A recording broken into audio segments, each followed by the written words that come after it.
Two men journey to the bars and restaurants of Scandinavia to find amazing beers, always with the same question. Hey, what's on tap? It's time to find out. All right, it's day 16 of the What's on Tap podcast, Advent Calendar Spectacular. Ho, ho, ho. Hey, leave my mom out of this. Oh, I was just referring to our audience. Oh, okay. Okay, so we have another beer to try. We do, because it's day 16. So reach into my sack and pull something out. Ooh, such a big sack. It is. And this, without opening it, it feels like a bottle, but like a stub nose bottle. Yeah. Yeah. Do you usually like when your family members guess what's in a package? It's always fun. I've done that a few times, like with my girlfriend, and I've nailed it, like exactly what it was. She's just like, I hate you. Just feeling this and knowing what we've had, not just during our, this might be one of those beers from the Oberoende, the independent Swedish brewers, the one, like 40 brewers released 34 beers were part of that release. 34 beers with similar labels, and one of them was like a barley wine in one of these stub nose bottles. Was it? Let's see. I don't remember. This is not that. But it is. Okay, so it is a bottle from the Swedish Independent Breweries release, but it is not the barley wine in the stub nose bottle. It is Vreta kloster's Independent Belgian blonde. Yes. A 6.6% blonde ale, I guess. Right. And I quite enjoy these. Since we talked to them a few years ago when they were at the Great Swedish... No, it wasn't. It was the Malmo Beer Whiskey Festival. Yes. Right. And I really enjoyed their beers when we talked to them then. And I've really enjoyed their beers ever since. I like the fact that they do these really traditional Belgian styles. That's kind of where their bread and butter is, I guess, what they're dedicated to. And they usually, I would say, I quite enjoy what they do. Yep. So when I saw this, and this was not one that I saw that it was the independent brewery thing. What I saw was, I like this brewery, and they're doing a Belgian blonde, and that was all I saw. They've released a lot of heavier beers like quads and the dark Belgian strong ales. So this is fun. It poured quite beautifully. It has like a orange hay type color. Yeah. The bubbles are extremely small. These micro bubbles. Yeah. So when you poured it, they kind of if I had poured it heavy, it would have had quite a big, thick, foamy head on the top of it. And it's a little cold, but if you really smell, you do get the Belgian yeast kind of smell in the nose, which is I love. Almost some banana esters. Yeah, which is super what I'm looking for in this kind of beer. Nice. Yeah. Let's try it. I'm Cheers. looking forward to this.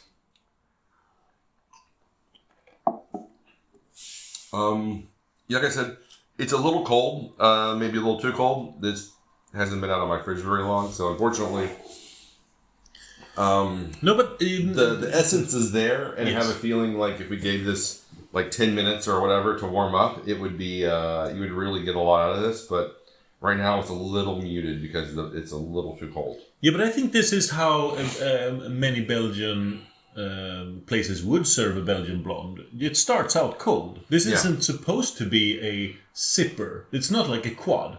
Yeah. But it is what, 6%, 6.6%? 6.6. So it's not, you're not chugging it either.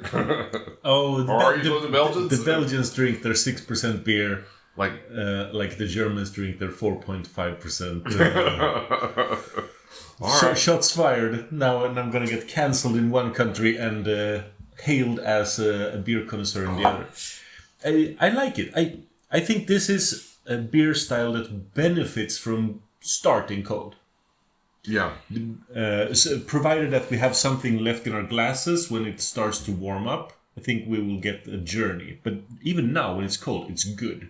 Some beers, when they're too cold, they are they're not very good, and you feel like, oh, I made a mistake. I don't think this is a mistake. No, because you get the Belgian yeast flavors just right off the bat. It's there. If you're looking for those kind of, things, you're definitely going to find the Belgian blonde characteristics that you're looking for. It's quite herbal, almost floral. It's really good. I'm super excited about this brewery as always. So I am ready to call it that, because there are like a handful of Swedish breweries that attempt Belgian styles, and I would say that Vreta Kloster is the best.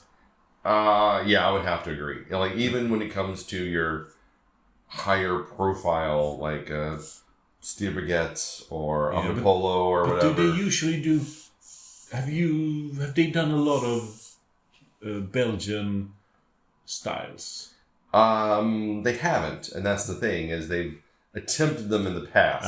Right. And I don't think that they've been successful in them because they don't really work in that area. And this is, I guess, real proof of, like, just because you can brew beer doesn't mean you can brew all styles, because there is a bit of alchemy when it comes to doing certain styles well. I mean, you can technically do a style, but to do it well takes real craft and skill and understanding the differences between a Belgian blonde and like a wheat beer or an IPA or a lager or whatever. They're very, very different ways to go about brewing them. Yeah, I agree. The brewery that comes to mind is the island on island Gotland. There's a brewery called Barlingbo.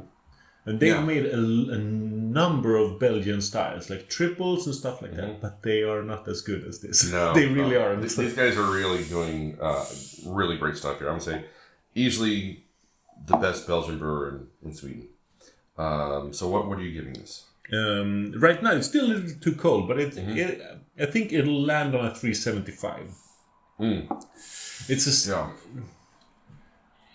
That's a good rating for me. The bad examples of this style get really low. Yeah, I mean, again, it's a style, and I've deliberately gone on my way to pick styles that you don't normally rate very high. Like, not just you, but in general.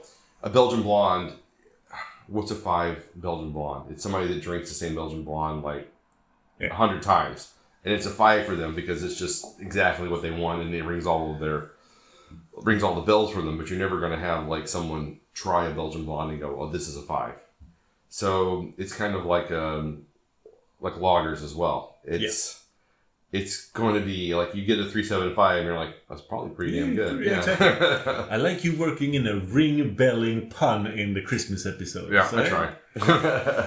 Doesn't go unnoticed. So yeah, I'm also going to give this a 375. It's a strong 375 for sure. What surprises me on the can, no, not the can, it's a bottle. The label is that we do have a date when we don't have a date when it's made. There is a space on the label for best before, and it's completely empty. And then near the name, that's where they've stamped the best before. I like how they made a special label just to put that, and they were like, "Nah, I'm not going to do that." Exactly. The label maker has not talked to. But this is of course this is because they all use the same core label, the independent Swedish breweries, and then there's like a little spot for the brewery's logo, and they all follow the same pattern. I'm so stupid. That's obviously, but the maker of the independent label, why would they make a best before that is vertical? Very few brewers have their. At least very few Swedish brewers have their stamping done sideways. No one does that. Yeah, I mean, British. Not British. The actual Belgian breweries, you would find that often, like at the edge. That's where you would find like the best before on Flemish Red. Yeah, following the edge of the label. Yeah, that's kind of weird. But now you and I have had a number of the independent Swedish breweries. Some have been misses, some have been fun, but I think overall it is a nice project. Being able to release, what did you say, 36? 34. 34. Yeah. Being able to release 34 different beers in the same Systembolaget release. That was kind of weird. They all came out at the exact same time. I think, was it you or was it Pontus or somebody was saying that wasn't the intention to have them all released at the exact same time? It wasn't? I don't think so. But they just all did. I've never known. I assumed it was intentional because it was very powerful. And there were so many of them at the same time. I know. And it was just so weird because I was like, oh, that sounds good, that sounds good, that sounds good. And then I got a bunch of labels that all look exactly the same when I picked them up. I'm like, well, apparently I was very interested in these exactly. In this release. All right, well, we'll wrap this up then. So until next time. Keep drinking them, but also ho, ho, ho. Ho, ho, ho.